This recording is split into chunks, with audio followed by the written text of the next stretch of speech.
All right, here we go. It's reason number 3 why children struggle with reading. So if you caught the first 2 videos, here's a quick review. Reason number 1 is they're trying to read books that are too hard. So make sure your child has books that are very easy for them to read and gain practice with.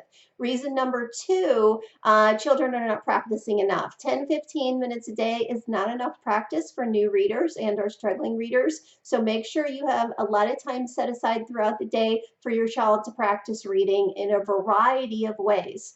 Also, we're going to talk today about reason number 3 why children struggle with reading, and this comes down to strategies. So very often when I've worked with children and parents, there is one strategy that the child has learned, and it's called sound it out.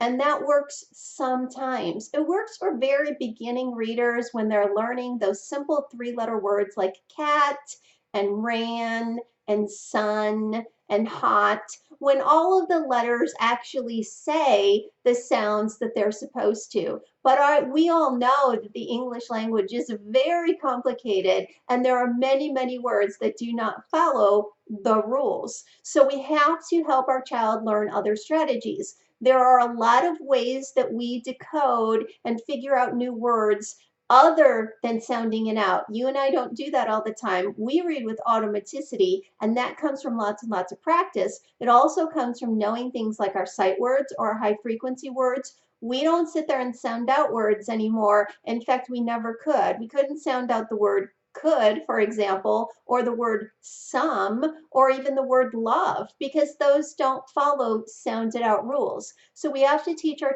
children other strategies. Sometimes we ask them things like, does that word make sense in the sentence? And if not, can you go back and try another word? So in other words, you have to teach them to look at the context of the sentence and look for clues that would help them figure that word out if it's not something they can easily decode. So context in the sentence, in the paragraph, and within the story is really important. Once I had a child read a line that said, the girl wore a blue robin in her hair.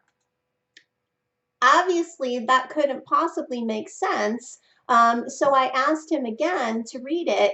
And because he had never been taught to think about context clues and if what he was reading was making sense, and he was only counting on his ability to sound out, which he couldn't do very well because he had some reading disabilities, he was unable to see that the word robin should have been ribbon. So the girl wore a blue ribbon in her hair would make sense. Sometimes that's all you need to do to help your child understand to go back. Sometimes they need to reread the sentence. Sometimes they need to chunk the words. Sometimes they need to look at the picture for clues. That's okay to do, especially with those beginning readers. There are a lot more strategies than this, so I encourage you to check out our YouTube video where I talk about the different types of strategies, and also check out our blog posts at teachachildtoread.net. And if you're not in our Facebook group, that's where you can get the bookmark of strategies that you can help your child with. So if you're interested in that bookmark, please just reply to this email at info@teachachildtoread.net and say, hey, Mary, I'd like the strategy bookmark. There's a lot more that we can go into, but this is just a quick tip video. So remember, reason number 3 is that children need more strategies when they're learning to read, and we can help you with those. Those are also covered in our book, Teach a Child to Read with Children's Books. If you have any questions, let us know.